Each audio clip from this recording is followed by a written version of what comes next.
I was visited by a vampire every night between the ages of 8 and 12 by Shuck. I don't know what you think you know about vampires, but I bet it's mostly bullshit.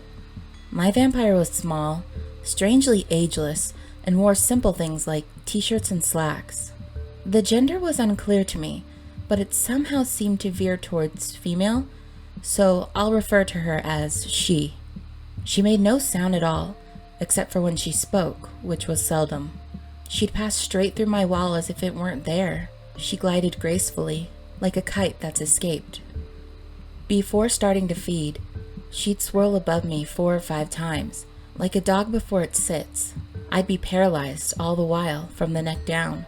I couldn't even breathe, though through some foul magic, she'd keep me alive all night. She'd drink blood from my finger, or sometimes my wrist, but never the neck. It felt a little like a nettle sting. Then she'd sit on the end of my bed for the longest time, like a gargoyle in the dark. Then she'd feed again. Then she'd leave until the next night. Most girls would scream the house down, but not me. I learned from a very young age that my mama never came running when I cried. My mama never came running at all. She hated me. Always had. Blamed me for driving my daddy away. I did tell Mom about my vampire just once, and do you know what she said? Good. Then she turned back to the TV and swigged some more whiskey mixed with Vicodin. Soon I became less afraid of my vampire. I guess it became sorta normal. She only took a little blood each night, which made me even paler and weaker than I'd been previously.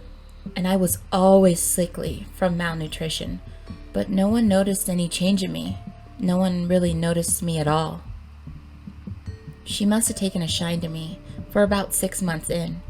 She said that as a special favor, since my blood tasted the very best she'd ever drank, I could ask her one question every year on my birthday. She told me that vampires know everything and always tell the truth. So I racked my young brains, and when my 9th birthday arrived, I asked her why she'd chosen me. Because you're the sort of person who is totally alone, she answered. Nobody will ever help you when you speak of me. On my 10th birthday, I asked her if she'd stop visiting me. Hopefully, she answered. On my 11th, I asked her name. A waste of a question, I guess, but I was dying to know. I never had one, she answered. On my 12th birthday, I lay dying. I'd swapped my Tic Tacs for my mama's Vicodin.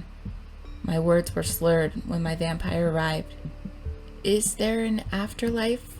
I asked. For your mama, maybe, but not for us. And she showed me in a mirror my first set of fangs.